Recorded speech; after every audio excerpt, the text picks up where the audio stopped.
నేను degree complete చేసుకుని ఎంబీఏకి వెళ్తున్నప్పుడు ఈ platform great leader విఎంసీఎం Pandu sir ద్వారా నాకు వచ్చింది. ఒక మీటింగ్ వచ్చి కూర్చుంటే వెస్టేజ్ పవర్ ఏందనేది అర్థమైంది. స్టార్టింగ్ మీటింగ్ లో నాకేం అర్థమైందంటే దీంట్లో మోసపోయేది లేదు, ఎవరిని మోసం చేసేది లేదు. వెస్టేజ్ బ్రాండ్ వాడితే ఆరోగ్యం వస్తుంది, కొన్న పర్సంటేజ్ బట్టి ఒక 5-10 రూపాయలు మనకి అకౌంట్ పడుతుంది.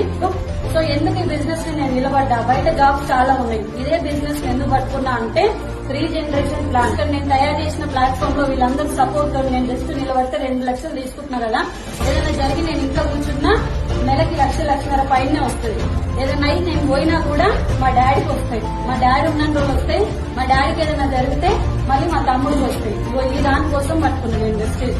2 లక్షలు సంపాదిస్తున్నా, కానీ నాకు అది సరిపోతుంది. వెస్టేజ్ లో ఏం కావాలన్నా ఉంది, ఎంత కావాలన్నా ఉంది. భూమి మీద మట్టి ఎంత ఉందో వెస్టేజ్ లో డబ్బు అంతుంది. Yes are no?